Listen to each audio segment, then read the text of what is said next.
BMC radio Malayalam വാർത്തകൾ നിങ്ങൾക്കായി അവതരിപ്പിക്കുന്നത് ഐമാക് കൊച്ചിൻ കലാഭവൻ. കലാവിദ്യാർത്ഥികൾക്ക് പ്രിയപ്പെട്ട ബഹ്റൈനിലെ കലാകേന്ദ്രം. കൂടുതൽ വിവരങ്ങൾക്കായി സന്ദർശിക്കൂ www.bahrainmediacity.com. നമസ്കാരം. BMC റേഡിയോ മലയാളം വാർത്തകളിലേക്ക് സ്വാഗതം. ഞാൻ ധനു കൃഷ്ണ. ഉഭയകക്ഷി ബന്ധം മെച്ചപ്പെടുന്നതിനും ടൂറിസം മേഖലയെ പരിപോഷിപ്പിക്കുന്നതിനുമുള്ള സുപ്രധാന ചുവടുവയ്പിൽ കുവൈറ്റും ബഹ്റൈനും 3 വർഷത്തെ ടൂറിസം സഹകരണ കരാറിൽ എക്സിക്യൂട്ടീവ് പ്രോഗ്രാമിൽ ഇരു രാജ്യങ്ങളും ഒപ്പുവച്ചു. കുവൈറ്റ് ഇൻഫർമേഷൻ ആൻഡ് കൾച്ചറൽ മന്ത്രി അബ്ദുറഹ്മാൻ അൽ മുതൈരി, ബഹ്റൈനിലെ ടൂറിസം മന്ത്രി ഫാത്തിമ അൽ സൈറാഫി എന്നിവർ തങ്ങളുടെ സർക്കാരുകളെ പ്രതിനിധാനം ചെയ്ത് കരാറിൽ ഒപ്പുവച്ചു. 2024, 2025, 2026 വർഷങ്ങളിലേക്കാണ് സഹകരണ കരാർ. കുവൈറ്റുമായുള്ള ടൂറിസം സഹകരണം ശക്തിപ്പെടുത്തുന്നതിനുള്ള ബഹ്റൈന്റെ താൽപര്യം അൽ സൈറാഫി വ്യക്തമാക്കി.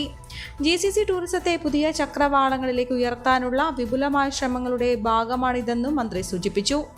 ടൂറിസം മാർക്കറ്റിംഗുമായി ബന്ധപ്പെട്ട വൈദഗ്ധ്യത്തിന്റെയും വിവരങ്ങളുടെയും കൈമാറ്റം, സംയുക്ത ടൂറിസം ഇവന്റുകൾ സംഘടിപ്പിക്കൽ, ഗൾഫ് സഹകരണ കൗൺസിൽ രാജ്യങ്ങൾക്കുള്ളിൽ പ്രൊമോഷണൽ പരിപാടികൾ ശക്തിപ്പെടുത്തൽ എന്നിവയുൾപ്പെടെ ടൂറിസത്തിന്റെ വിവിധ മേഖലകൾ ഇതിൽ ഉൾക്കൊള്ളുന്നതായും അൽ മുതൈരി പറഞ്ഞു. ദേശീയ സാമ്പത്തിക വളർച്ചയ്ക്ക് ഗണ്യമായ സംഭാവന നൽകുന്ന സുപ്രധാന മേഖലയാണ് വിനോദസഞ്ചാരം. ഇതിൽ വിവിധ മേഖലകളിൽ GCC സഹകരണം ശക്തിപ്പെടുത്തുന്നതിനുള്ള കുവൈറ്റിന്റെ താൽപര്യവുമായി കരാർ യോജിക്കുന്നതായും അൽ മുതൈരി വ്യക്തമാക്കി.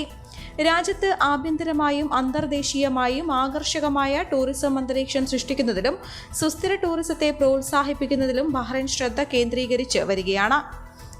കുവൈറ്റ് സന്ദർശനത്തോടനുബന്ധിച്ച ടൂറിസം മന്ത്രിയും Bahrain tourism and exhibition authority ചെയർപേഴ്സണുമായ Fatima bin Jaffar Al Sairafi, Kuwait Airways chairman captain Abdul Muhsin Saleem Al ഫഗാനുമായി കൂടിക്കാഴ്ച നടത്തി. ഇരു രാജ്യങ്ങൾക്കുമിടയിൽ യാത്ര ചെയ്യുന്ന വിനോദസഞ്ചാരികൾക്കായി പാക്കേജുകളും സേവനങ്ങളും വൈവിധ്യവൽക്കരിക്കാൻ ലക്ഷ്യമിട്ടുള്ള സംയുക്ത ടൂറിസം പാക്കേജുകൾ ആരംഭിക്കുന്നതിനെക്കുറിച്ച് യോഗം ചർച്ച ചെയ്തു.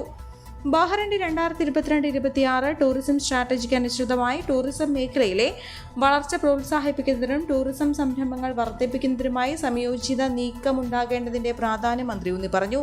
ബഹ്റൈനും കുവൈറ്റും തമ്മിൽ ഒപ്പുവെച്ച ടൂറിസം മേഖലയിലെ സഹകരണ കരാർ സജീവമാക്കുന്നതിനൊപ്പം കുവൈറ്റ് എയർവേസുമായുള്ള ഏകോപനം GCC ടൂറിസത്തെ പ്രോത്സാഹിപ്പിക്കുമെന്നും മന്ത്രി ചൂണ്ടിക്കാട്ടി. ബഹ്റൈനിലെ ഇന്ത്യൻ അംബാസിഡർ വിനോദ് കെ ജേക്കബിനെ വിദേശകാര്യമന്ത്രി doctor Abdul Latif bin Rashid Al Zayani സ്വീകരിച്ചു. ബഹ്റൈനും ഇന്ത്യയും തമ്മിൽ നിലനിൽക്കുന്ന ബന്ധവും വിവിധ മേഖലകളിലെ സഹകരണവും മെച്ചപ്പെട്ട നിലയിലാണെന്ന് വിലയിരുത്തുകയും കൂടുതൽ മേഖലകളിൽ സഹകരണം ശക്തിപ്പെടുത്തുന്നതിനുള്ള ആശയങ്ങൾ പങ്കുവയ്ക്കുകയും ചെയ്തു. മേഖലകളിലെയും അന്താരാഷ്ട്ര തലത്തിലെയും വിവിധ വിഷയങ്ങളും അവയിൽ സ്വീകരിക്കേണ്ട നിലപാടുകളും ഇരുവരും ചർച്ച ചെയ്തു. സ്റ്റേറ്റ് ബാങ്ക് ഓഫ് ഇന്ത്യ സംഘടിപ്പിച്ച 2024-25 ഇന്ത്യൻ ബജറ്റ് സംബന്ധമായ ചർച്ചയിൽ ബഹ്റൈനിലെ Indian ambassador Vinod K Jacob പങ്കെടുത്തു. SBI group chief economic adviser doctor Soumyakanti Ghosh വിഷയം അവതരിപ്പിച്ചു.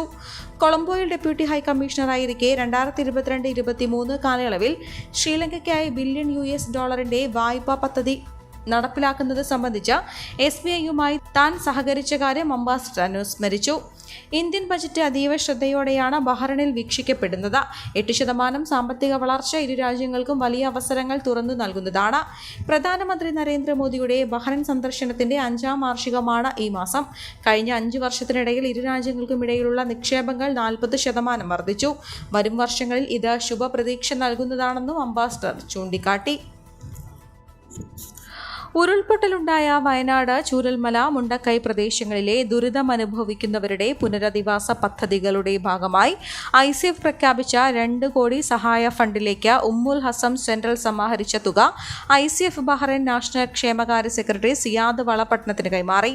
കേരള മുസ്ലിം ജമാഅത്തിന്റെ നേതൃത്വത്തിൽ കഴിഞ്ഞ കാലങ്ങളിൽ നടത്തിയ നിരവധി ദുരിതാശ്വാസ പദ്ധതികളുടെയും സേവനങ്ങളുടെയും മാതൃകകൾ പിന്തുടർന്ന വയനാട്ടിലും സമഗ്രമായ പുനരധിവാസ പദ്ധതികളാണ് നടപ്പാക്കുക.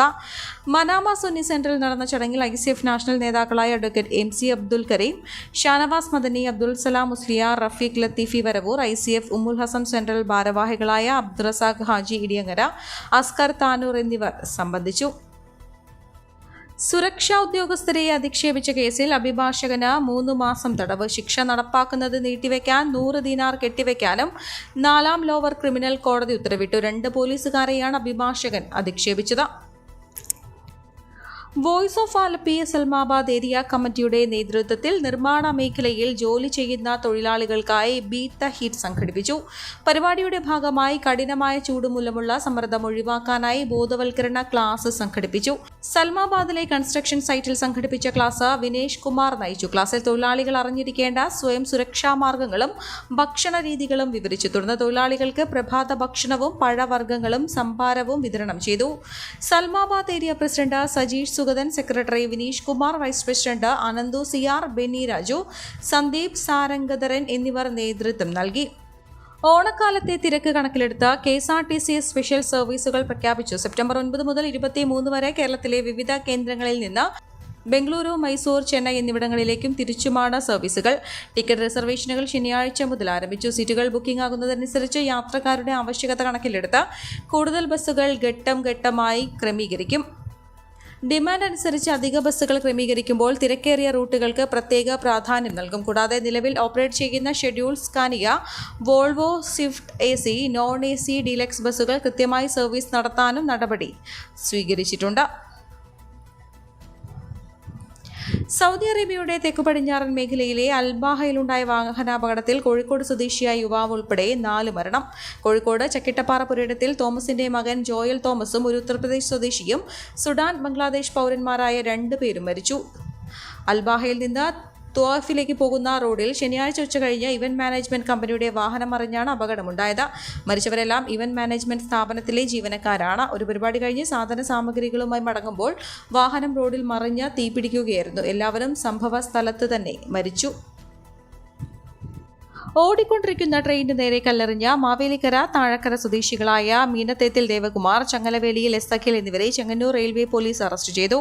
ജൂലൈ 24 മാവേലിക്കര, ചെറിയനാട് റെയിൽവേ സ്റ്റേഷനുകൾക്കിടയിൽ തിരുവനന്തപുരത്ത് നിന്ന് കണ്ണൂരിലേക്ക് പോകുകയായിരുന്ന ജനശതാബ്ദി എക്സ്പ്രസിന് നേരെ നടന്ന കല്ലേറിൽ AC കോച്ചിന്റെ ജനൽ ചില്ലുകൾ തകർന്നിരുന്നു. CCTV-കൾ കേന്ദ്രീകരിച്ച് നടത്തിയ അന്വേഷണത്തിലാണ് ഇരുവരും പിടിയിലായത്. ചെങ്ങന്നൂർ CI AP വേണുവിന്റെ നേതൃത്വത്തിൽ sub inspector S. Suresh, assistant sub ഇൻസ്പെക്ടർമാരായ V. Padmakumar, R. Girikumar, head constable V. Manoj, senior കോൺസ്റ്റബിൾമാരായ അരുൺ M. കുമാർ, S. ഷൈബു എന്നിവരടങ്ങിയ സംഘമാണ് പ്രതികളെ പിടികൂടിയത്. AC കോച്ചിന്റെ ജനലുകൾക്ക് കട്ടികൂടിയ 2 ഗ്ലാസിന്റെ സംരക്ഷണമുണ്ടായതിനാലാണ് യാത്രക്കാർ പരിക്കേൽക്കാതെ രക്ഷപ്പെട്ടത്. ട്രെയിനിന് നേരെ കല്ലെറിയുകയോ പാളത്തിൽ കല്ലുവെക്കുകയോ ചെയ്യുന്നവർക്കെതിരെ കർശന നിയമ നടപടി സ്വീകരിക്കുമെന്നും CI അറിയിച്ചു. പേവിഷബാധയേറ്റ വീട്ടമ്മ മരിച്ചു. മുതുപ്പിലക്കാട് പടിഞ്ഞാറ് വിജയഭവനത്തിൽ വിജയമ്മയാണ് മരിച്ചത്. മുതുപ്പിലക്കാട് കിഴക്ക് സെന്റ് മേരീസ് കാഷ്യൂ ഫാക്ടറിയിലെ തൊഴിലാളിയായ വിജയമ്മ 2 ആഴ്ച മുൻപ് ജോലി കഴിഞ്ഞ് വീട്ടിലേക്ക് മടങ്ങവേ വഴിയരികിൽ കിടന്ന പൂച്ചയുടെ വാലിൽ അറിയാതെ ചവിട്ടുകയും പൂച്ച വിജയമ്മയുടെ കാലിൽ മാന്തുകയും ചെയ്തതായി കൂടെ ജോലി ചെയ്ത തൊഴിലാളികൾ പറഞ്ഞു. തിങ്കളാഴ്ചയോടെ പനി അനുഭവപ്പെട്ട വിജയമ്മ പ്രാഥമിക ചികിത്സ തേടിയിരുന്നു. ബുധനാഴ്ചയോടെ പനി ശക്തമാവുകയും വെള്ളത്തോട് ഭീതി കാണിക്കുകയും ചെയ്തതോടെ സമീപത്തെ സ്വകാര്യ ആശുപത്രിയിൽ എത്തിച്ചു. ഡോക്ടറുടെ നിർദ്ദേശപ്രകാരം കൊല്ലം ജില്ലാ ഹോസ്പിറ്റലിലേക്ക് മാറ്റി. ജില്ലാ ഹോസ്പിറ്റലിൽ പേവിഷബാധ സ്ഥിരീകരിച്ചതോടെ പിന്നീട് തിരുവനന്തപുരം മെഡിക്കൽ കോളേജ് ആശുപത്രിയിലേക്ക് മാറ്റുകയായിരുന്നു. വെള്ളിയാഴ്ച രാവിലെ 3:30-ഓടെയാണ് മരണം. ഭർത്താവ് രാജൻ, മകൻ അജയകുമാർ. തുമ്പച്ചെടി തോരൻ വെച്ച് കഴിച്ച യുവതി മരിച്ചു. ചേർത്തല എക്സ്റേ കവലയ്ക്ക് സമീപം ദേവി നിവാസിൽ നാരായണന്റെ ഭാര്യ ജെ. ഇന്ദുവാണ് മരിച്ചത്. യൂണിയൻ ബാങ്ക് റിട്ടയർഡ് മാനേജർ ജയാനന്ദന്റെ ഭാര്യ മീരാഭായിയുടെ മകളാണ്. വ്യാഴാഴ്ച രാത്രിയാണ് ഔഷധച്ചെടി എന്ന് കരുതി തുമ്പച്ചെടി ഉപയോഗിച്ച് തയ്യാറാക്കിയ തോരൻ കഴിച്ചത്. തുടർന്നാണ് അസ്വസ്ഥത ഉണ്ടായതെന്നും ബന്ധുക്കൾ പോലീസിനോട് പറഞ്ഞു. വെള്ളിയാഴ്ച പുലർച്ചെ 3-ന് ചേർത്തല സ്വകാര്യ ആശുപത്രിയിലും പിന്നീട് എറണാകുളം ലക്ഷർ ആശുപത്രിയിലും പ്രവേശിപ്പിച്ചെങ്കിലും വൈകിട്ട് 6:30-ഓടെ മരിച്ചു. തോരൻ കഴിച്ച പിതാവ് ജയാനന്ദനും ശാരീരിക അസ്വസ്ഥതയുണ്ടായെന്നും ബന്ധുക്കൾ പറഞ്ഞു. മൃതദേഹം എറണാകുളം ജനറൽ ആശുപത്രിയിൽ പോസ്റ്റ്മോർട്ടം നടത്തിയ ശേഷം വീട്ടുവളപ്പിൽ സംസ്കരിച്ചു. ഒരിടവേളയ്ക്ക് ശേഷം സംസ്ഥാനത്ത് വീണ്ടും കാലവർഷം ശക്തി പ്രാപിക്കുന്നു. ഞായറാഴ്ച പാലക്കാട്, മലപ്പുറം ജില്ലകളിൽ ഓറഞ്ച് അലേർട്ടും ഇടുക്കി, വയനാട്, കോഴിക്കോട് ജില്ലകളിൽ യെല്ലോ അലേർട്ടും പ്രഖ്യാപിച്ചു. വരും മണിക്കൂറുകളിൽ മഴ മുന്നറിയിപ്പുകളിൽ മാറ്റമുണ്ടാകും. തെക്കൻ കേരള, ലക്ഷദ്വീപ് തീരങ്ങളിൽ 12-ാം തീയതി വരെ മത്സ്യബന്ധനത്തിന് വിലക്ക് ഏർപ്പെടുത്തിയിട്ടുണ്ട്. ഈ വാർത്തയോടുകൂടെ BMC റേഡിയോ മലയാളം വാർത്തകൾ സമാപിക്കുന്നു. നന്ദി, നമസ്കാരം.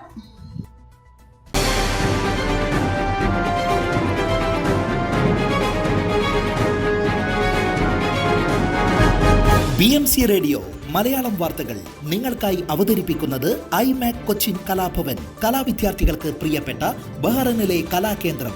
കൂടുതൽ വിവരങ്ങൾക്കായി സന്ദർശിക്കൂ www.bahrainmediacity.com.